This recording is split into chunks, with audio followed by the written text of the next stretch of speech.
नारायणं नमस्कृत्यं नरं चैव नरोत्तमं देवी सरस्वती व्यासं ततो जयामुदीरयेत् ब्रह्मानन्दं परमसुखदं केवलं ज्ञानमूर्तिं द्वन्द्वातीतं गगनसदृशं तत्त्वमस्यादिलक्ष्यम् एकं नित्यं विमलमचलं सर्वधी साक्षिभूतं भावातीतं त्रिगुणरहितं सद्गुरु तन्नमामि। शुक्लां ब्रह्मविचारसारपरमां माद्यां जगद्व्यापिनीं विना पुस्तकधारिणीं वेदां जाठ्यान्धकारभं हस्तेन स्फटिकमालिकां विदतीं पद्मासने संस्थिता वन्दे तां परमेश्वरीं भगवती बुद्धिप्रदां शारदा। ओम नमः पार्वतीपते हर हर महादेव। गोपाल कृष्ण भगवान की जय। गुरुदेव दत्त दत्त दत्त लक्ष्मी निरंजन सद्गुरु जनार्दन स्वामी महाराज की जय। बजरंग बली की जय। नूरनाथ महाराज की जय। सर्वाईश्वर भगवान की जय। कडमोचन हनुमान की जय। महामृत्युंजय भगवान की जय। हर हर महादेव शंभो काशी विश्वनाथ गंगे। हर हर महादेव शंभो काशी विश्वनाथ गंगे। हर हर महादेव शंभो काशी विश्वनाथ गंगे। हर हर महादेव शंभो काशी विश्वनाथ गंगे। काशी विश्वनाथ गंगे।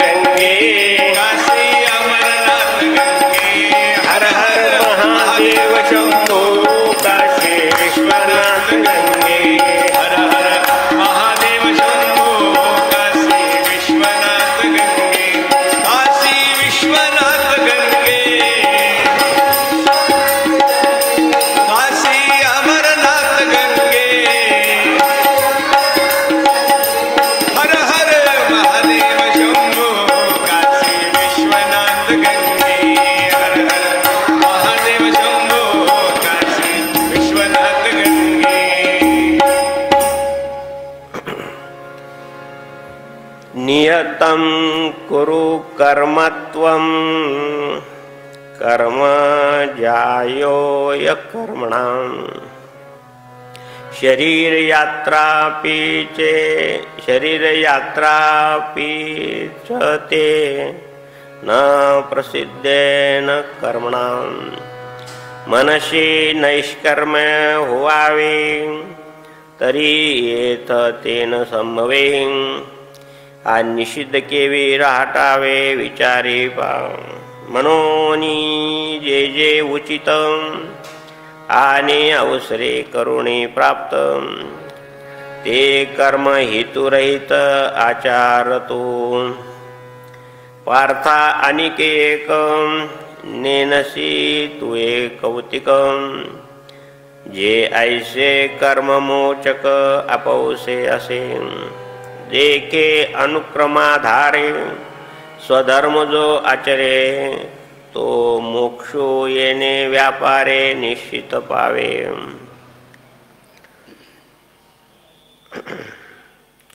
शास्त्रसम्मत कर्तव्याचे तू पालन कर कारण निष्क्रियतेपेक्षा कर्म करणे श्रेष्ठ आहे। कर्म केले नाही तर मनुष्य आपल्या देहाचे पोषण सुद्धा चांगल्या प्रकारे करू शकणार नाही।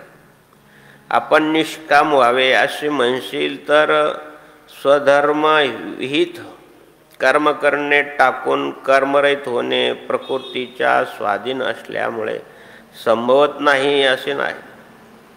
तर निषिद्ध कर्माचे का आचरण करावे याचा तू विचार कर आणि जे जे कर्म स्वधर्म उचित असेल प्रसंगानुसार करावे लागेल तर तू फलेशा न धरता ते कर्म करावेत.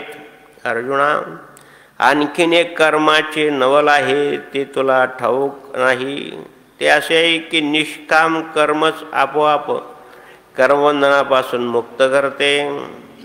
असे पहा की शास्त्राज्ञेच्या आधाराने जो स्वधर्मविहित स्वधर्माचे पालन करतो, तो या धर्माच्या साह्याने मोक्ष प्राप्त करतो. बोल हरी बोल हरी हरी हरी बोल केशव माधव गोविंद बोल हरी बोल हरी हरी बोल केशव माधव गोविंद बोल केशव माधव गोविंद बोल केशव माधव गोविंद केशव माधव गोविंद केशव माधव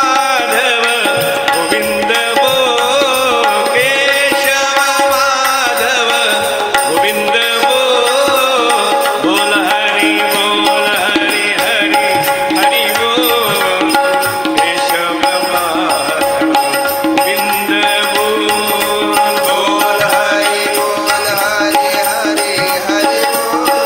हरी हरी केशव माधव गोविंद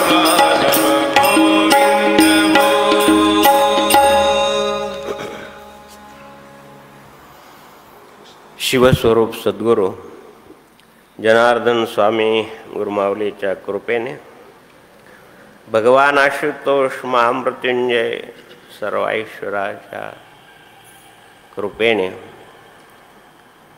श्री पुरुषोत्तम मास म्हणजेच अधिक महिना किंवा मलमास किंवा ग्रामीण भाषेमध्ये धोंड्याचा महिना असे अनेक नावांना या महिन्याचं वर्णन केलं जातं.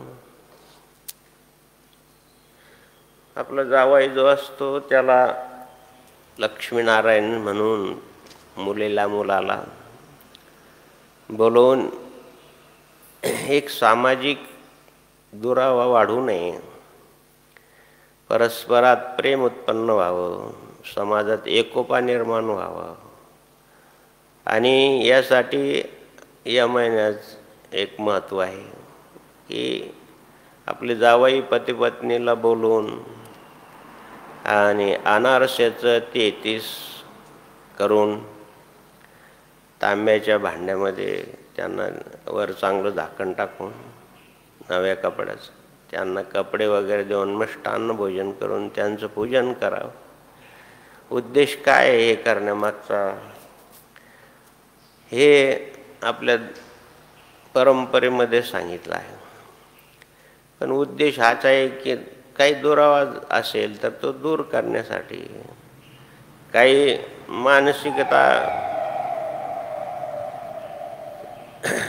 भांडणं वगैरे ते दूर करण्यासाठी, एकमेकाचं मन परत जुळवण्यासाठी आणि हा विधी सांगितला असेल.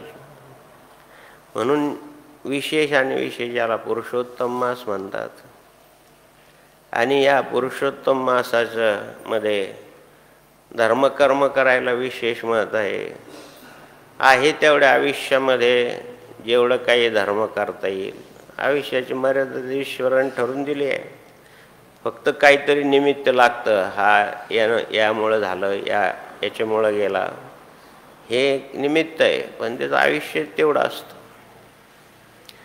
आयुष्याचे साधने सचितानंद पदवी घेणे एवढा अधिकार नारायणी या नरदयाशी श्रीमद भागवताच्या एकादश खंडात सांगितलं आहे. आणि म्हणून या पुरुषोत्तम मासाच्या निमित्तानं नाही काही तर संत लोक काय करतात, सत्पुरुष काय करतात की आपल्याजवळ धर्मइष्ट इदम धनम, धर्मरूपी धन जे काय आहे, संस्काराचं म्हणा, ज्ञानाचं म्हणा, भगवत कथामृत म्हणा, सत्संग म्हणा, हे दान करण्याचा प्रयत्न करतात. आणि ते दान या सर्वीकडं बंदचं वातावरण असल्यामुळं आपल्याला घरीच हा सत्संगाचा कार्यक्रम, ज्ञानयज्ञाचा कार्यक्रम, स्वाध्याय यज्ञाचा कार्यक्रम घरीच पाहता यावा म्हणून श्री आवनकर बंधू, ठाकरे बंधू, सोपान, संतोष भाऊ, समाधान ही सर्व मंडळी झटतायत. त्यांना वंदन केलं पाहिजे, नमस्कार केला पाहिजे. सहयोग करणारे भजनी मंडळ आहेत, शिवराम महाराज आहेत, जनार्दन महाराज आहेत, लक्ष्मण महाराज आहेत, नवनाथ महाराज आहेत, अजय महाराज आहेत. संगीताच्या माध्यमातून आणि मग संगीतानं मनोरंजन होतं, आळस येत नाही. आणि त्यात शास्त्रीय संगीतानं तर मनाला प्रसन्नतेचं एकमेव साधन सांगितलं आहे. प्रसादे सर्वदुःखाना निरशोभ आहे. सगळ्याला सगळं प्रकारचे वेगवेगळ्या प्रकारचे दुःख आहेत. ते दुःख थोडं शीतल करण्याचं काम आणि संगीत करतं. आणि म्हणून या संगीताचार्य मंडळींना नमस्कार आहे, जय जनार्दन आहे. आणि या सर्वांना साथ देण्यासाठी श्री संतोष गिरीजी महाराज भजनाच्या माध्यमातून आणि ही सेवा करतायत. ही सेवा ही जनार्दन स्वामींची सेवा आहे. येणे त्याने प्रकारे हे संतांचं कार्य आहेत. ते तर काही कोणा वाचून थांबत नाही, ते तर अव्याहत चालूच राहणार आहेत. पण निमित्त मात्र आपण आहोत. आपण त्याचे दायित्व आहे म्हणून आपण ते केलं पाहिजे. सर्वांना जे काय ज्यांच्याजवळ असेल ते निष्काम भावनेने वाटावं. बी आपण जमिनीत पेरतो म्हणजे बियाचा त्याग करतो तेव्हा पीक येतं ना. म्हणजे आपल्याजवळ जे आहे ते जर दुसऱ्याला दिलं तर त्यांना दुसऱ्याला पण आनंद होतो ना आपल्याही आनंदामध्ये भर पडते. आणि ते भजनाच्या माध्यमातून 10-10 लाख लोकांच्या घरामध्ये हे सद्गुरू जनार्दन स्वामीचा नाद निनांतो आहे. ते कार्य करण्यासाठी श्री संतोषगिरी महाराज रात्रंदिवस प्रयत्न करत आहेत. त्यांना आणि जे कोणी या क्षेत्रामध्ये अशा प्रकारचं प्रयत्न करत असतील त्यांना सर्वांना भेग भगवान असेल तर ओम नमो नारायण, ग्रस्त आश्रमी असेल किंवा कोणी असेल त्यांना वंदने नमस्कार आहे. घरीच बसून बंधू भगिनी भाविक गुरुबंधू आणि हा कार्यक्रम पाहत असतील किंवा नंतर काम असेल तर नंतर पाहतात त्या सर्वांना आणि सर्वांना कर जोडितो कथे काळी, कर जोडितो कथे काळी, आपण आसावे जवळी, आपण आसावे जवळी, कर जोडितो कथे काळी, कर जोडितो कथे काळी. आणि म्हणून या पुरुषोत्तम मासाच्या निमित्तानं सत्संगाचा जो कार्यक्रम आहे तो आपण सर्व पाहत आहोत. त्यामुळे तुम्हाला धन्यवाद आहे. आनंदकोटी ब्रह्मांड चक्रचालक भगवान श्री जनार्दन आपल्या प्रिय भक्त अर्जुनाला श्रीमद भगवद्गीतेचा आणि कर्मयोग समजून सांगताना 8व्या श्लोकामध्ये सांगतायत की अर्जुना, जे नियत कर्म आहे ते तर करावेच लागतात. आपण त्याला नित्य कर्म म्हणतो. शरीर चालवण्यासाठी या नित्य कर्माची गरज आहे. खाणं आहे, पाणी आहे, पिणं आहे. कंसात पाणी म्हणतो, नाही तर खाणं पिणं बाबांनाच सांगितलं. खाणं म्हणजे जेवण करणे, पाणी पिणे हे जसे रोटी कपडा और मकान आवश्यक आहे. शरीर यात्रेसाठी, शरीर पोषणासाठी युक्त हार्व्यारस्य युक्त रष्टस्य कर्मसु युक्त स्वप्नाबोधस्य योग भवती दुःख. हे केल्यानंतर आपलं शरीर यात्रा चालते. म्हणून स्नान आहे, खाण्यासाठी पदार्थ पाहिजे, पिण्यासाठी पाणी पाहिजे. हे नियत कर्म आहे. अर्जुना इथं करावेच लागतात. यापेक्षा आणखीन 5व्या अध्यायामध्ये भगवंताने इंद्रियानी इंद्रियार्थेषु वर्तन्ते इति धारयम्. कोणताही जीव एक क्षणभर देखील कर्माच्या व्यतिरिक्त राहू शकत नाही. पश्यन श्रवणन सर्पंजी घरन नष्टन स्वपन श्वसन प्रलपन विसृजन गृण्यन उन्मिशन उन्मिशन नपी. हा एकच श्रीमद भगवद्गीतेचा श्लोक आहे जनार्दन. हा जर म्हणता आला तर त्याला गीता म्हणता येईल. हा एकच शब्द आहे. एवढं जे बोललं ना वेगवेगळे करून तेवढा एकच शब्द आहे. तिची फोड करून बोललं तरच समजतं. त्याच्यामध्ये न म्हणजे न नळाचं नाही, न बाणाचं नाही, त्या असं य सारखं न आहे, त्याचा प्रयोग जास्त आहे. आणि पहा तुम्ही ज्ञानेश्वरीचा अभ्यास केला तर काही ओव्या खूप छोट्या आहेत आणि त्याची संगती काही ठिकाणी उकार आहे सुकाळू, त्याच्यामध्ये सगळे ज्या काही मग ओव्या दिल्या त्याचा उळू उळू उकार जास्त आहे, काही ठिकाणी मकार जास्त आहे, काही ठिकाणी आकार उकार मकार, काही ठिकाणी अ जास्त आहे. असा अभ्यास आहे ज्ञानेश्वरीचा. आणि माऊली ज्ञानाचं सागरच असल्यामुळं आणि 3500 दृष्टांत रूपक वेगवेगळ्या प्रकारचे व्याकरणाच्या भाषेमध्ये अशी माऊलीने श्रीमद भगवद्गीता माईला नटवलेलं आहे महाराज. तिला अनेक प्रकारचे अलंकार घातले. म्हणून गीता अलंकार नाम ज्ञानेश्वरी. गीता अलंकार नाम ज्ञानेश्वरी. ब्रह्मानंद लहरी प्रगट केली. गीता अलंकार नाम ज्ञानेश्वरी. गीता अलंकार नाम ज्ञानेश्वरी. आणि म्हणून नियत कर्म हे तर आवश्यक आहे, करावंच लागतात. आणि मग याच्यामध्ये निश्चित कोणतं आहे, याच्यामध्ये विहित कर्म कोणते, हे पण भगवंताने दुसऱ्या अध्यायात पण सांगितलंय. कर्मान्वाधिकारस्ते मा फलेषु कदाचन. माऊली सांगतात की विहित कर्म कळाले पाहिजे, निश्चित कर्म पण कळाले पाहिजे, कुकर्मसुद्धा कळाले पाहिजे. आणि हे तिने कळल्यानंतर मग याच्यातलं योग्य अयोग्य त्याचं निवड करता आली पाहिजे. ही सर्व बुद्धी माणसाला दिलेली आहे. म्हणून या ठिकाणी माऊली सांगतायत की म्हणून नैष्कर्म व्हावे. नैष्कर्म व्हायचं असेल ना तर ही कर्म करूनच नैष्कर्मता येते. कर्माचा त्याग करून नैष्कर्म सिद्धी प्राप्त होत नाही. नैष्कर्म न सिद्धी संन्यासनाधिगच्छति. याच अध्याय सांगितले की कर्म करूनच नैष्कर्म सिद्धी प्राप्त होऊ शकते. करून न केल्यासारखं म्हणजे ईश्वरार्पण बुद्धीनं.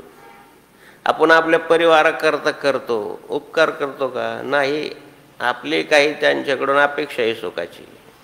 आपली पती आहे, पत्नी आहे, मुलं आहेत, बाळं आहेत, यांच्यासाठी करतो म्हणून काय करतो, त्यांच्यापासून आपल्याला सुख आहे, आपल्यापासून त्यांना सुख आहे म्हणून करतो. याच्यामध्ये नैष्कर्मता कुठे आहे? स्वार्थाचा भाग आहे. आपल्याला सुखाची अपेक्षा आहे, स्पर्श सुखाची, अनेक प्रकारच्या आनंदाची अपेक्षा आहे म्हणून आपण आपल्या कुटुंबाचं भरण पोषण करतो. नियत कर्म आहे, केले पाहिजे. त्यासाठी मग कोणी व्यवसाय करतो, आपण कोणी शेती करतो, कोणी नोकरी करतो, जे आले वाट्याला. समसुम कर्माने भीरत, जे आपल्या वाट्याला आले तो आपण करतो. पण अर्जुना हे करत असताना यातून विविध कर्म जे आहेत थोडे करून इंद्राय स्वहा इंद्रायन इदन मम असं वैदिक कर्मामध्ये म्हटलं आहे की हे आम्ही इंद्राला अर्पण करतो, त्याच्यातलं थोडं आम्हाला दे. इदन मम थोडं दे. आपण शेतीमध्ये बी पेरतो, थोडं टाकतो, पण ती धरती माता आनंदपटीने देते. तसं ईश्वर पण आपल्याला देतो, हे ईश्वर देतो असं आपली धारणा पाहिजे. आणि म्हणून नियतम कर्म करू, हे नियतम कर्म तू केले पाहिजे. आणि मग सोमसोम कर्म जे आपल्या वाट्याला आलं ते कर्म केले पाहिजे. आणि मग संत मांदियाळीमध्ये अशा प्रकारचे तुम्हाला महाराष्ट्रीयन संतांमध्येच हे वैशिष्ट्य पाहायला मिळतं की ते ज्या जातीमध्ये जन्म, अर्थात जात काही जन्मताच ठरत नाही, व्यवसाय होऊन म्हणा, गुन्हा म्हणून म्हणा, पण जो काही आपल्या वाट्याला कर्म आलं ते तो आणि ईश्वरार्पण बुद्धीनं म्हणजे करणं, हे तुम्हाला या संत चरित्रामध्ये पाहायला मिळेल. आणि त्याच्यामध्ये विशेष आणि विशेष जे संत मांदियाळी आहेत, अनादी काळापासून तर संत आहेच, पण 1200 पासून जी संत मांदियाळी आहेत त्यामध्ये वयोवृद्ध ज्ञानेश्वर माऊली आहे, त्यांच्यानंतर त्यांचे 4 भावंड आहेत, त्यांच्यानंतर नामदेव महाराज आहे, आणि त्याच समकालीन संतांमध्ये संत शिरोमणी संत सावता महाराज हे माळी समाजाचे असल्यामुळं त्यांनी शेती हाच उद्योग मानला.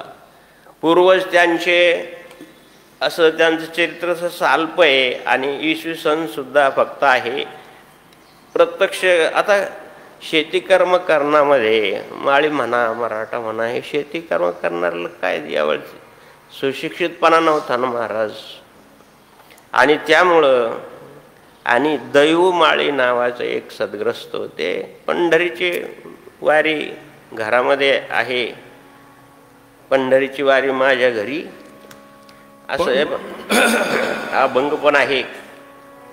आणि ते सोलापूर जिल्ह्यात मिरज या संस्थांच्या आधिपत्याखाली औसे हे खेडेगाव आहे, त्या गावात राहत होते.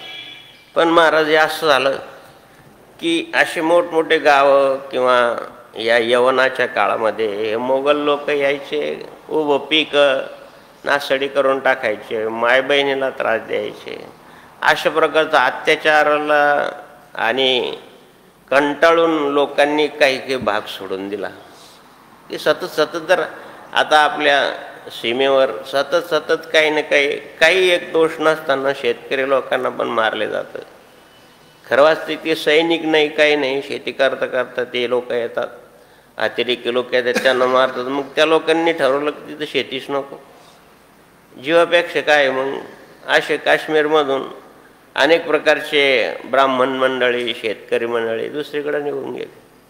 फाळणी झाली आपली पाकिस्तानची ना आपली भारतातली. त्यामध्ये सिंध प्रांत आहे आणि त्यामध्ये सिंध प्रांताची सिंधू नदी ही पंजाब इकडून पार उत्तर प्रदेशमधून वाहत पाकिस्तानातून मग ती समुद्राला जाऊन मिळते.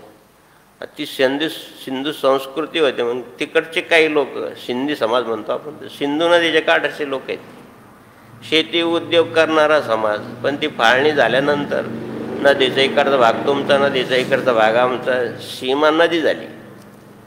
आणि मग तिकडचे लोक इकडे आले का त्रास, इकडचे लोक तिकडे गेला त्रास. शेवटी तो समाज कंटाळून निघून आला भारतामध्ये. तशा प्रकारचा असा हा भाग अनादी काळामध्ये पंजाबमधून काही समाज इकडं आला राणा प्रतापच्या वेळेस. हळदी घाटाच्या युद्धामध्ये त्यांना पराजय प्राप्त झाला. आणि म्हणून राजपूत काही लोक अनेक स्त्रियांनी जेवार केला, म्हणजे स्वतःला जाळून घेतलं. काही जी मंडळी होती ते भारतात आली, त्यात महाराष्ट्रात आली. त्यांना करेकर समाज म्हणतात, ज्या समाजाचे संत तुकाराम महाराज खेडलेकर होते. आणि मग आपलं सरकार म्हणा किंवा राजे म्हणा कोण असेल त्यांना मग ती एवढं सोडून आलेत. मग गंगेच्या काठावर त्यांना काहीतरी जमिनी इनाम दिल्या, तर करा शेती, राहा. कष्ट करणारा समाज आहे. म्हणून राजांच्या त्यावेळचे जे राजे असतील त्यांना गंगेच्या काठावरचे म्हणजेच आपल्या गोदावरीच्या काठावरच्या काही जमिनी दिल्या. त्या समाजाचे संत तुकाराम महाराज खेडलेकर, त्याला करेकर समाज म्हणतात. असे समाजामध्ये ना हा दैव माळी समाजाची होती. काय एवढं अत्याचार सहन करायचा. 2 लेकर घेतले आणि हे कुठं कमी आहे, ह्या लोकांचं कुठं सहवास नाही. असे ठिकाण म्हणजेच पंढरपूरपासून 40 किलोमीटरवर आणि आरण गावात आले. त्यांना 2 मुलं होते. त्या 2 मुलाला घेऊन आणि दैव बाबा आणि पंढरपूरच्या जवळ आरण या क्षेत्रा ठिकाणी आले. त्यांना 2 मुले होती. एकाचे नाव परसोबा आणि दुसऱ्याचे नाव डोंगरोबा. आता वारी करायची, आपली शेती करायची आणि पायीनं महाराज. आणि एक वेळेस वारीला जाताना दोन्ही मुलांना घेऊन जायचे. तो डोंगरोबा नावाचा मुलगा त्या यात्रेमध्ये हरवला की कोणी नेलं काही सांगते. काही लोक, यवनाचं राज्य होतं, माणूस बाहेर गेला तर आता बी परिस्थिती अशी बाहेर गेला तर सुखानं परत घरीच येईल असं काही नाही. अशा प्रकारचं ते गेलं डोंगरोबा, तर पुढे गेला तर काही तपास केला तर काही सापडलाच नाही. एकच मुलगा राहिला. आता काय करणार? जसं निवृत्तीनाथ महाराज गेले तर आणि विठ्ठल पंत रुक्माईला काही करता आलं नाही, किती तपास केला तर. त्यावेळेस काय तपासाचे साधनं होते का दुसरे? काही काय पायी फिरायचं, दुसरं काय हे होतं? काही दुसरं तपासाचं काही भागच नव्हता. आणून तो परसोबाला घेऊन आले आरणला आणि आपलं शेती करायला लागले. आणि मग लहानपणी लग्न व्हायचं. मग सदू नावाचं माळी, त्याची मुलगी नागाई, त्यांच्याशी आणि परसोबाचं लग्न झालं. आणि मग त्यांना जो मुलगा झाला त्यांचं नाव सावता बाबा. आता सावता हा शब्द जो आहे ना, साव प्लस ता. साव म्हणजे मराठीत म्हणून लय साव दिसतो म्हणजे इमानदार दिसतो. साव या शब्दाचा अर्थ इमानदार, सत्यप्रतिज्ञ आणि सोज्वळ, विनम्र असं म्हणून हा साव शब्द वापरला जातो.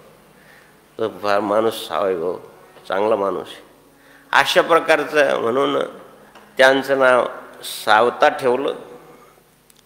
इसवी सन 1271 च्या दरम्यान संत ज्ञानेश्वर माऊली आले आणि सावता महाराजाचं इसवी सन आहे 1250 ते 1295. या दरम्यान 1250 इसवी सनमध्ये 1172 या तिथी वगैरे नाही, पण फक्त इसवी सन आहे आणि शके आहे. आणि वयाच्या 18 वया ज्येष्ठ होते.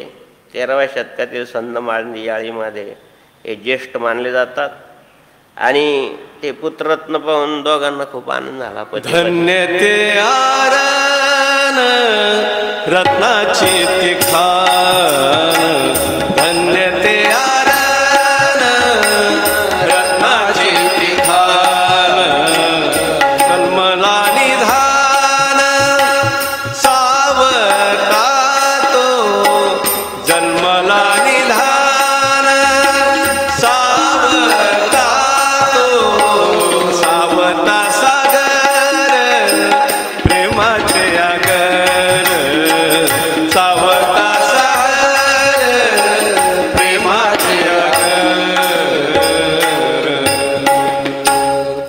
ही नवसाची परंपरा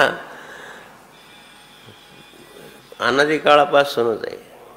काही न्यूनता वाटली तर आश्चर्याचाच भाग आहे की एक सद्ग्रस्त आहे, 5 नर्मदा परिक्रम केलं साधू महाराज आहे सांगलीकडचे. ते म्हणे आता 5वी परिक्रमा तुम्ही का करताय, अशी त्यांची मुलाखत घेतली एका माऊलीने. सांगितलं आता मोदी निवडून यावं म्हणून परिक्रमा.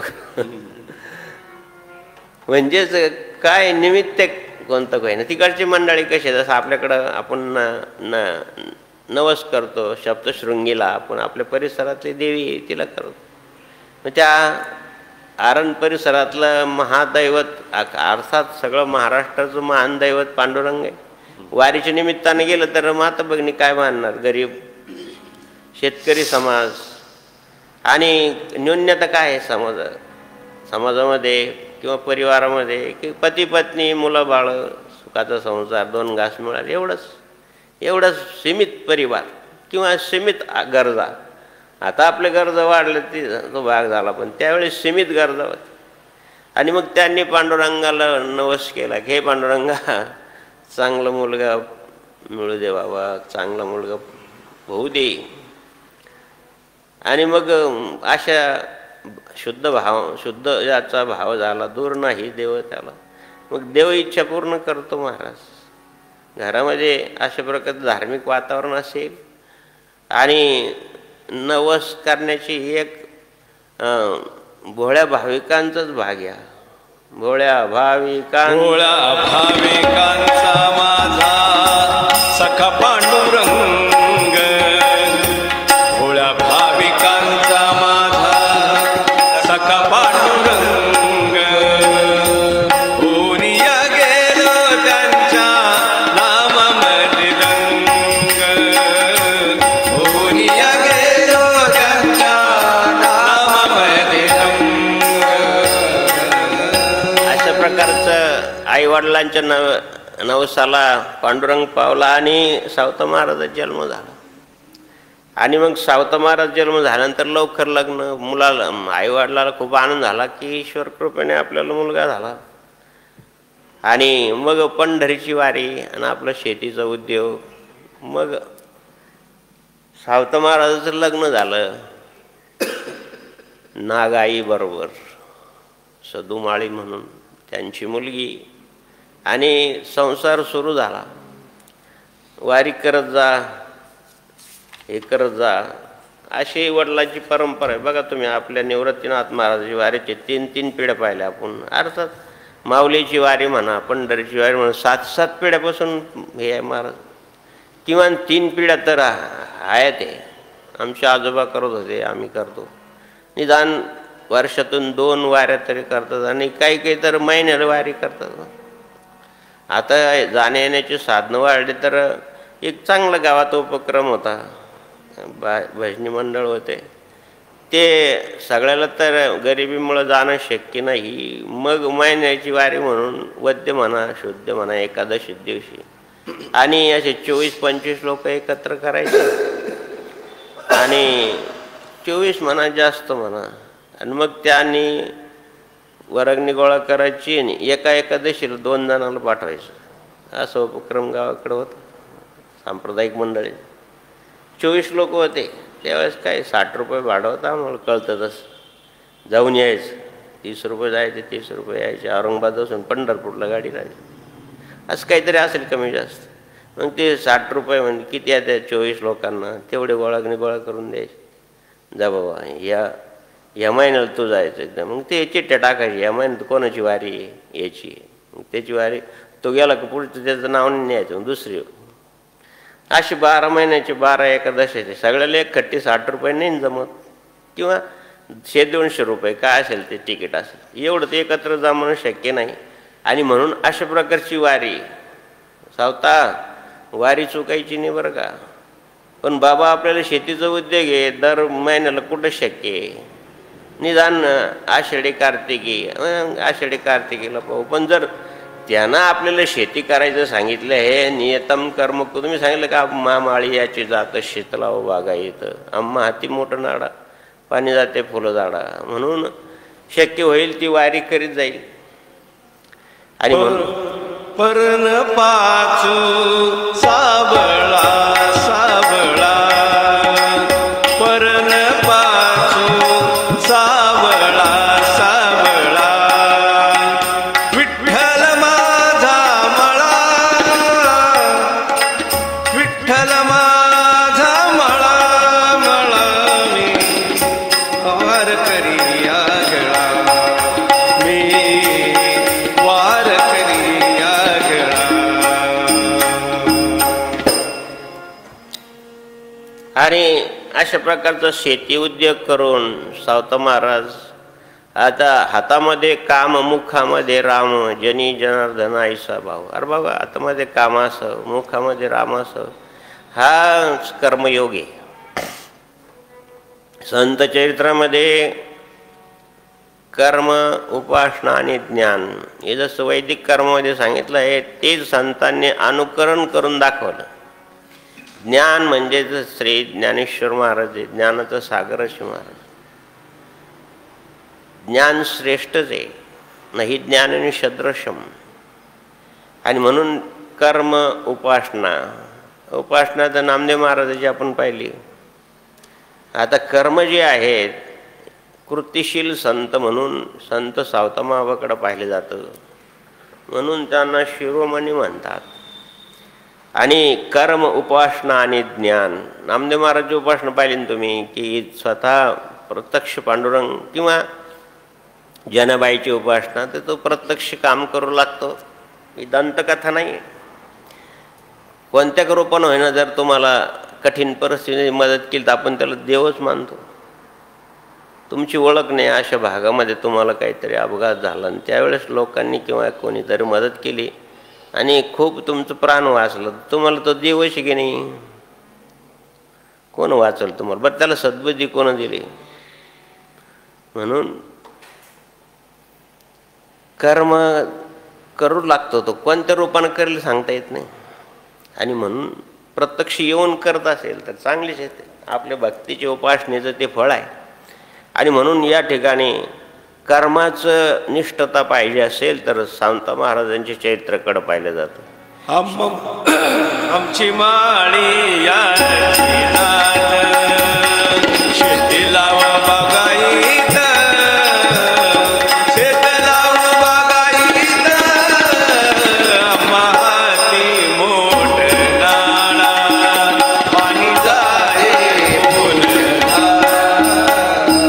लहानपणी मुलांना थोडे अक्षर ओळख व्हायची, याच्यासाठी जाय त्या बामणाकडं थोडं शिक. त्यावेळी दुसरं कोण समाज शिकायला तयार होतं? त्यांना उच्चवर्णीय मानतात. मग थोडंफार शिकले त्या ब्राह्मणाकडे जाऊन मग उद्योग आपला शेतीचा. शिक्षण नव्हतं ना महाराज. सद्गुरू जनार्दन स्वामीचं कुठं शिक्षण झालं? आतापर्यंत शिक्षणाची प्रगती नव्हती. 19 शतकाचं अर्धशतक तर आपलं पारतंत्र्यातच गेलं. आणि त्यांचा उद्देश होता की इंडिया इज ओनली कुली, म्हणजे यांना शिकवणे हे फक्त हमाल काम करणारे पाहिजे. शिक्षणाची प्रगती होऊ नये हा उद्देश होता. कारण ते शिक्षित होते ना, मग ते दुसऱ्याला कसं शिकवून देतील? ही कूटनीती. म्हणून इंग्रजांनी जास्त शिकवू दिले नाही. आता हे जे भाग्यवान होते बिचारे, हे प्रगांड त्यांच्यापेक्षा जास्त शिकले. मग लोकमान्य टिळक म्हणा, गांधीजी म्हणा, रानडे म्हणा, ही मंडळी, सुभाषचंद्र बोस म्हणा, ही त्यांनाही गवसणी घालण्याचे पुढे गेलेत. त्यांच्यात राहून, पारतंत्र्यात राहून एवढे शिकले. आणि बुद्ध्यांक किती मोठा असला पाहिजे. आणि म्हणून देव हे तो 4 बुक काय 4 अक्षर शिकले, अक्षर ओळख. आणि संसार सुरू झाला तर पहिली मुलगी झाली, तिचं नाव नागो ठेवलं. नारायणाची कृपेने झालं म्हणून नागो, नागाबाई. आणि मग दुसरा मुलगा झाला, त्याचं नाव विठ्ठल, पांडुरंगाची कृपेने झाला. परिवार वाढला आणि शेतीवर जास्त लक्ष. आणि कोणाचंही परंपरा आहे. संतोषगिरी महाराज सांगितलं नाही की 2 पायाच्या माणसाला दुसऱ्याची प्रगती सहन होत नाही, 4 पायाच्या जनावराला दुसऱ्याची गती सहन होत नाही. असं प्रकार असतो. काय चांगली शेती करतो बा, काय चांगला याचा ऊस इतका चांगला आहे, आणि खरं तर झोपडीत राहतो, काय सुंदर संसार. असं म्हणून आपण संसाराला दृष्ट लागते. आणि मग द्वेष करणारी मंडळी असते. आता तुम्ही करा ना बाबा, तुम्ही कष्ट करा, तुम्हाला मिळेल. पण नाही बा, समाजात हा भाव आहेच. आणि मग काय एवढी चांगली शेती करतो, काय एवढं हे करतो, आमच्या शेतात का बरं येत नाही, याच्या शेतात का बरं येतं, याला काहीतरी मंत्रतंत्र येतं, इकडचं तिकडे घेऊन जातं. काय समाजाची फार ही अंधश्रद्धा आहे महाराज. इकडचं तिकडे न तो काय हा विठ्ठलाची भक्ती करतो, चिटकीन म्हणतो ना, तिकडे भजे तळले जातात, इकडे भजे येतात. असं समाज होता त्यावेळेस. अजून पण आहे जिथं आदिवासी भागात किंवा ज्या ठिकाणी सुशिक्षितपणा नाही तिथं म्हणता अजूनही ती विद्या आहे, मानतात लोक. याचा अर्थ याला काहीतरी विद्या आहे. तर मग शेजाऱ्याने ऊसच जळून टाकलं. ते ऊस जळता झोपडी पण जळाली. ते दोन्ही पोरं भाऊ आपली झोपडी जळाली, आपला ऊस जळाला. पण शांतम निर्वैरम समदर्शन संत लक्षण परंपरेने आले. सागर भावे समया सादर भावे देव ठेवी कैसे रहा देव ठेविला कैसे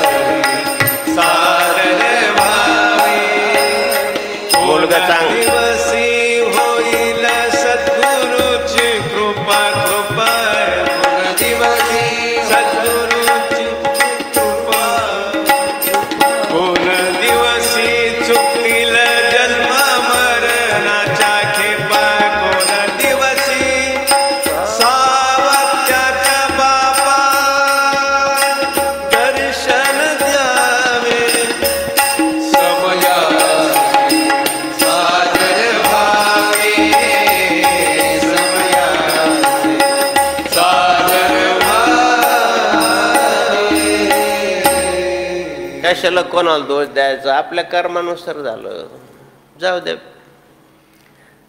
मग मुलीने सांगितलं आता आपलं कसं चालायचं. अगं नाही म्हणे, असं चांगलं आहे, चरकात ऊस घातला ना तर त्याचा रस तयार होतो, रसाला गरम केलं त्याच्यापासून गुळ तयार होतो.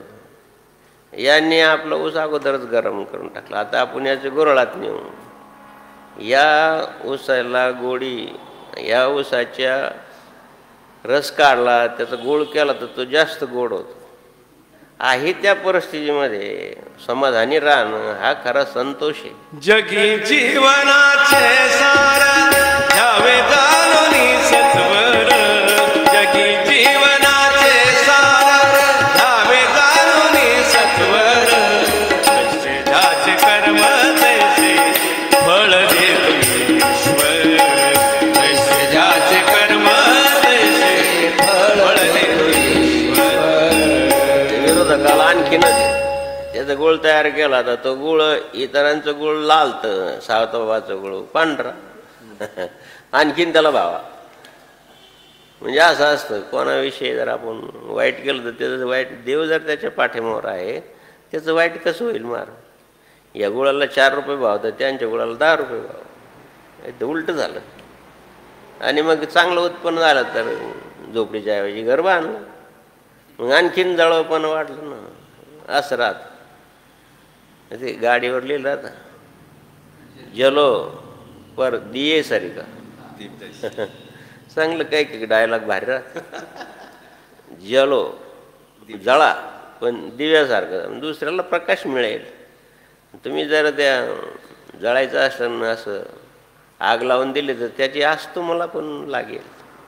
म्हणून परदुःख शीतळ मानू नये, दुसऱ्याच्या दुःखात दुःख सहभागी व्हावं, दुसऱ्याच्या सुखात तर सहभागी होतातच, दुःखात पण व्हावे. अशा प्रकारचं सावतबाबाचं समाधानी चरित्र. समाधान फार महत्वाची गोष्ट आहे महाराज. संतोष, गोधन गजधन बाजधन रतन धन भंडार, जब आवे संतोष धन सब धन धुली समान. गोधन म्हणजे पुष्कळ गायी आहे, गोधन गजधन म्हणजे हत्ती घोडे, गोधन गजधन बाजधन आणखीन प्रकारचं ऐश्वर्य. सबधन धुली समाने, जोपर्यंत संतोष नाही, एक संतोष न जोडे, माऊली सांगतायत, तोपर्यंत असंतुष्टी माणसाला किती द्या तुम्ही, त्याचं अपुरच आहेत, ते कंजूसच आहे. आणि म्हणून ह्या धनामध्ये संतोष प्राप्त होणं हे सावताबाबाच्या जीवनामध्ये पाहायला मिळतं. आहे त्या परिस्थितीत संतोष राहणे. आणि कर्मधर्म सहयोगानं दुसरा मुलगा झाला, त्याचं नाव विठ्ठल ठेवलं. आणि सगळ्याला बाबांनी शेती शिकवली, त्या ब्राह्मणाकडे जाऊन थोडं अध्ययन शिकवलं. आता तर किती व्यवस्था झाली महाराज. संत सावता महाराज आरण म्हणून गाव आहे पंढरपूरजवळ, आरण भेंडी म्हणतात त्या गावाला. तिथं सावताबाबांची समाधी आहे. आणि तिथं सभामंडप व्हावा, समाधीला मंदिर तर होतंच पूर्वी साधारण, पण सभामंडप व्हावं म्हणून आपल्या भागातील श्री शंकरराव जेजूरकर आणि एक गायकवाड म्हणून होते, त्यांनी उपक्रम सुरू केला. माळी समाजाकडून थोडी थोडी वारणी गोळा केली आणि त्या ठिकाणी सभामंडप बांधला. म्हणजे आपल्याला म्हणले चला बाबा, म्हणलं चला. पंढरपूरला गेलो, तिथून पुढं तिथं गेलो तर काय झालं, आम्ही स्नान करत होतो, ते सावताबाबाच्या विहिरीवरच स्नानाला गेलो. ते मोठनाळा काय जुनी विहीर, ते काय दगडाची बांधलेली, पण उन्हाळ्याचे दिवस होते, पाणी फार खोल होतं. आणि मग आंघोळ वगैरे केली तर ते घाई गर्दीमध्ये आहो तिथं तूपच राहून गेलं. तुपाची ते तूप कुठे सगळ्या गावात फिरलं, ते एवढं तूप मिळालं. बरोबर आहे, त्या सावताबाबाच्या वेळेस गरिबी होती, आता पण गरिबीच आहे. एवढंसं तूप मिळालं, मग आम्ही तिथं आवती टाकलं. मग त्या सभामंडपाचं भूमिपूजन वगैरे करून त्यांनी मोठा सभामंडप बांधला. आणि कर्मशीलता, जनार्दन स्वामींनी खडकाळ जमीन तयार केली त्र्यंबकेश्वरला. तुम्ही परशुराम बाबांना विचारा, तिथलचे मंडळीला विचारा. आणि बाबा येऊन तिथं ऊस लावायचा. आता त्या खडकाळ जमिनीत कसं काय ऊस येईल, पण काही आगटीत करून दाखवायचं, हे संतांचं वैशिष्ट्यचे मार्ग. इथं ऊस लावायचं म्हणजे आता बाबाजी ती चांगलं ऊसाला गव्हाळी जमीन लागते, तुम्हाला पण माहिती जसं येईल तसं येईल. लावला ऊस, परशुराम बाबा तिथं पाणी बिणी भरलं, ते ऊस लावला, ऊस आला. मग आता सगळे बाबाजीकडे कारखानदारी मंडळी यायची, चव्हाण साहेब वगैरे, म्हणजे का बाबाजी कारखान्याला द्यायचा ऊस नाही द्यायचं. किती थोडा ऊस आहे म्हणे, काय कारखाने एक गाडी पण भरणार. मग असं करा, 2-2, 3-3 ऊस प्रत्येक ब्राह्मणाच्या घरी नेऊन द्या. सगळे अजून हा प्रसंगाला आपण साक्षी, याच्यातलं एक अक्षरही खोटं नाही. तुम्ही अजून विचारून पहा, जे म्हातारे आहेत ब्राह्मण असतील बिचारे, ज्यांचं वय 50-60 असेल त्यांना विचार. जनार्दन स्वामींनी प्रत्येकाच्या घरी, भाऊला पण विचारा, प्रत्येकाच्या घरी 3-3, 4-4 ऊस वाटून द्या. जो लावील ऊस तो चाखील ब्रह्मरस. ऊस लावला की ऊस काय कडू लागतो, काय गोड लागतो. तसं जो ऊस लावतो त्याला ब्रह्मरस चाकायचा असेल, त्याने आपल्या कर्मातून निर्माण झालेला दुसऱ्याला द्यावा, कष्टातून द्यावा. आणि तू म्हणता नाही तर ऊस कस काय येईल, मग आता कसं काय आला. आणि हा तर सगळ्यात इतर ऊसापेक्षा आवड कस काय जास्त. झिजवून देह केले श्रमदान, झिजवून देह केले श्रमदान, माळरानावरती बाबा पिकविले मोती, माळरानावरती बाबा पिकविले मोती. म्हणून संत सावता महाराजाला संत शिरोमणी का म्हणतात की कर्म हीच देवता आहे. नित्यकर्म तर करावेच, पण पोटासाठी केलेले कर्म सुद्धा परोपकार बुद्धीने करावे, त्याच्यातलं थोडं भाग दुसऱ्याला द्यावा. उत्पन्नातला काही अंश दुसऱ्याला देणं हे दानाचं व्याख्या आहे की नाही, हे यज्ञाची पण व्याख्या आहे.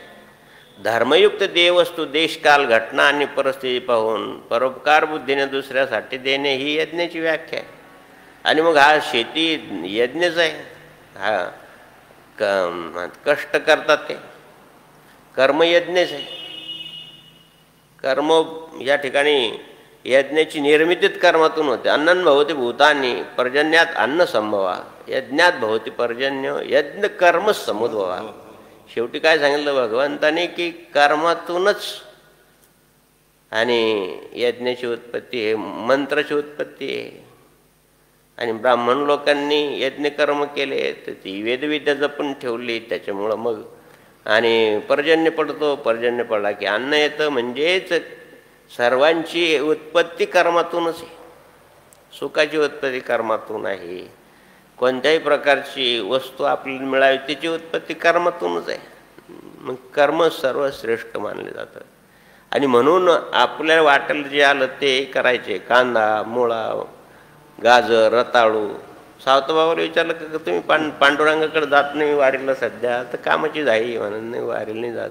माझं पांडुरंग याच्यातशी कांदा मुळा भाजी अवघी विठाई माझी. कांदा मुळा भाजी, कांदा मुळा भाजी, अवघी विठाई माझी. कांदा मुळा भाजी, अवघी विठाई माझी. हो कांदा मुळा भाजी, अवघी विठाई माझी. माझी माझी माझी माझी अवघी विठाई माझी, अवघी विठाई माझी. लसूण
पाद वैदिक कर्मामध्ये सांगितले आहे कर्म, उपासना आणि ज्ञान. उपासना पाहिली आपण नामदेव महाराजांची, नामश्रेष्ठ सर्वा ठाई ऐशे वेद दे, ज्याच्या ज्याच्या परीनं ते साधन श्रेष्ठच आहे. माऊलीच्या दृष्टिकोनातून ज्ञान श्रेष्ठ आहे. आणि मग असं होतं की मग आपलंच साधन श्रेष्ठ आहे. दुसऱ्याचं थोडं गौण वाटायला लागतं, साहजिक मानवी बुद्धी. मला तबला चांगलं वाचायचं याचा अर्थ दुसऱ्याला म्हणता येत नाही. मग अशी मानवी बुद्धीचं स्पर्धात्मक विचार असतोच. हे पांडुरंग देव असतो त्याला तर त्रिकाल ज्ञानी असतो, त्याला तर सर्व समजतं. मग विचार केला की दोघांना आपापलं श्रेष्ठ साधन, आता कर्म पण श्रेष्ठ आहे असं पण दाखवलं पाहिजे. मग सांगून नाही ना, आखो देखाल, प्रत्यक्ष दाखवायचं. नामदेव महाराजाला एक वेळ वारीला गेले, दर महिन्याची वारीला, तर पांडुरंग कुठे आहे तिथं, काय शोधाशोध सुरू झाली. देव पंढरीच्या बाहेर. अरे नामदेव महाराज, ज्ञानेश्वर महाराज चला आपल्याबरोबर. म्हणजे आज मंदिरात नाही, आज जरा बाहेर जायचं. जाऊन येऊ बाहेर थोडं. कुठं जायचं, चला माझ्याबरोबर. एक भक्ताकडे जायचं. म्हणजे सगळी वारी सोडून एवढे भक्त आले, आणि कोणता भक्त आहे तिला वारी नाही, एका भक्ताकडे जायचं. आवडतं भक्त आहे यावर्ष, त्याच्याकडे जाऊन येऊ. जय जय विठ्ठल, जय जय विठ्ठल,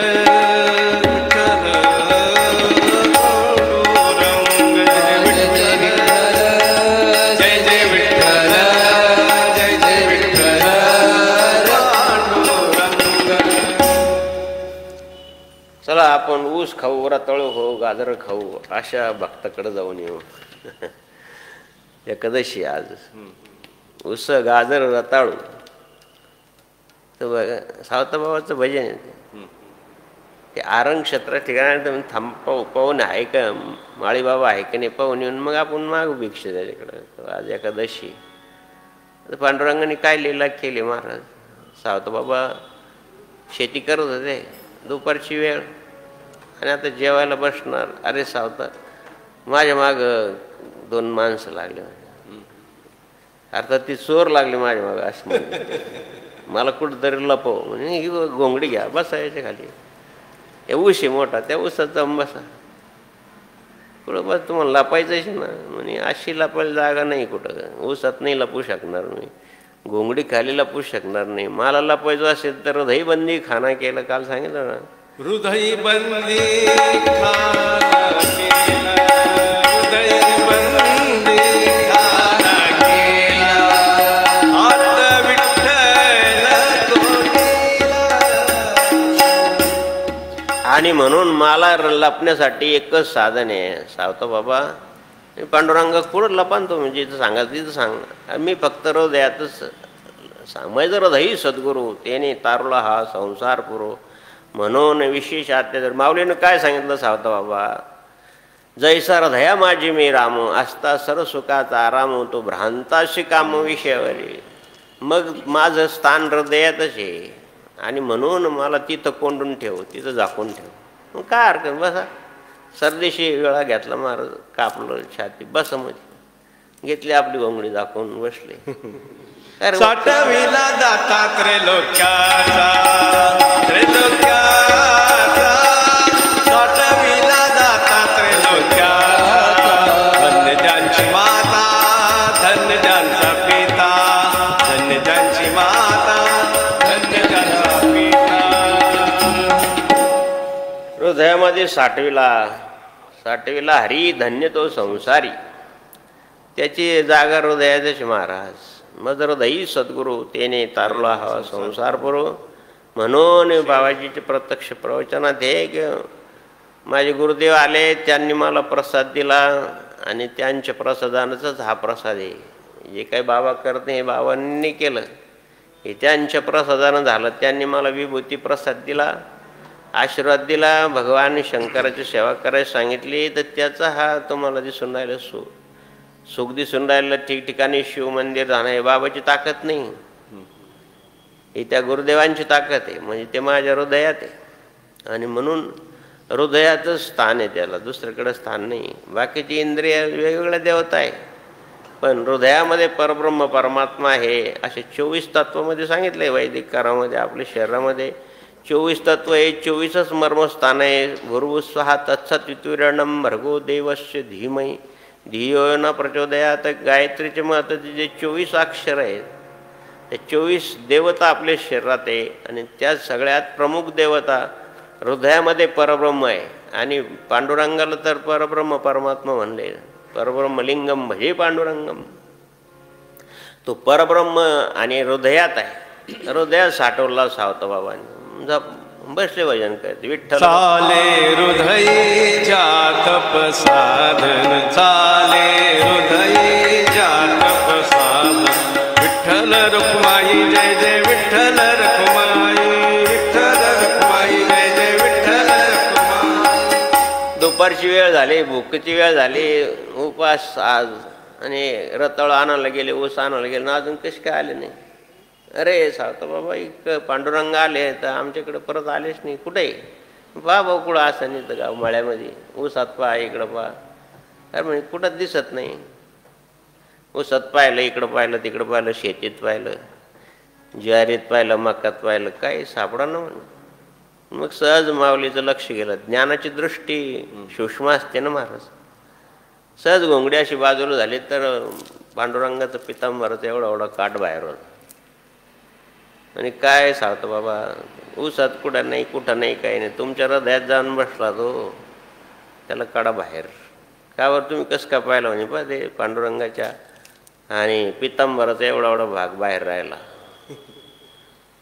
ज्ञानाला सूक्ष्मदृष्टी असते, हा त्याच्या मागचा भावार्थ आहे. हृदयात तो जे भगवान ज्ञानेश्वर मावलेला तो हृदयात दिसला. संत नामदेव महाराज तो सर्वत्र दिसला. आणि तीच कर्मात तो सर्वांना दिसतं. हे सावधा बाबाचे हृदयात साठवतो का तो, कोणी कापून हृदयात ठेवलं का त्याला नाही. हा दृष्टिकोन समजून घेतला पाहिजे की हृदयात म्हणजे माऊलीला तो सूक्ष्मरूपानं हृदयात वाटला. नामदेव महाराज तो यत्र यत्र स्थितो देवा वाटला, सर्वात वाटला. आणि संत शिरोमणी हावता महाराजांना तो कर्मात वाटला. हे ऊस आजार ताळवा अवघा वाटला. हे 3 कर्माचं 3 श्रेष्ठच आहे. हे रूपक आहे. सावताबाबाला हृदयात ठेवलं, हृदयातच येतो, दुसरीकडे त्याला जागाच कुठे आहे. आणि मग बाहेर आले मग घ्या जे काय फराळाचं घ्या, राताळू घ्या, गाजर घ्या, काय घ्या. काय सावताबाबा याच्यातच गुंतून गेले तुम्ही. एवढं दुःख झालं तुम्हाला, तुमचं मुलगा गेला तरी तुम्ही. सावताबाबाचा तरुण मुलगा वारला तरी त्यांनी भजन सोडलं नाही, कर्म सोडलं नाही. नाहीतर काय होतं, काही आघात झाला का माणसं आणि भजन सोडून देतात, देवाची सगळं सोडून देतात. देवानं माझं फार वाईट केलं असे म्हणणारे आहेत. ही अल्पबुद्धी आहे. तरुण मुलगा गेला तरी तुम्ही तुमचे कर्म सोडले नाही, तुम्ही पांडुरंगाची. अरे तोच पांडुरंगाचा होता, पांडुरंगाने नेला. पांडुरंग आमचे पिता, रुक्मा देवी आमची माता.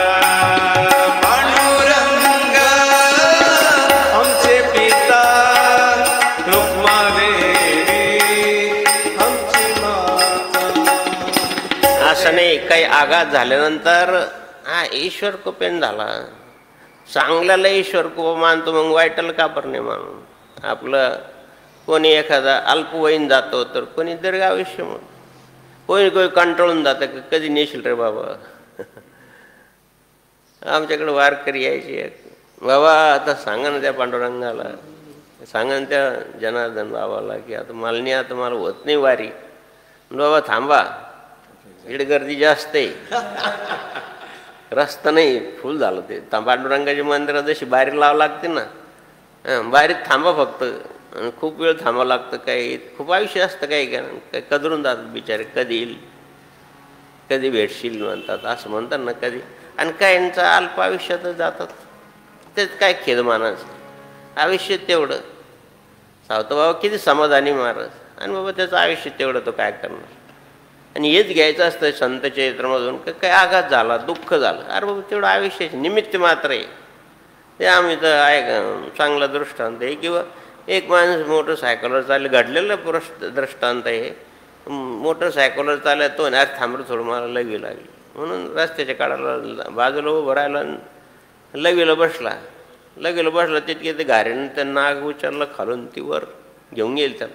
बरं ती वरच्यावर खाते, त्याला टोचा मारला तर तो नाग चवताळा त्याच्या झटपटीमध्ये तिच्या पायातून तो सुटला तर जिथं तो लवी करत होता त्याच्यावर आला, तो रागवलेच होता. त्यानं त्याला डाऊन्स केला आणि तो म्हणतो, अरे नाग मला चावला. तो मोटरसायकल जेव्हा तो मोटरसायकलचा माणूस एवढा दगड उचलला, आता त्याला मारणार, तितक्यात परत गाडीनं उचलून नेला आणि तो मोटरसायकलपर्यंत नाही आला तर खलास.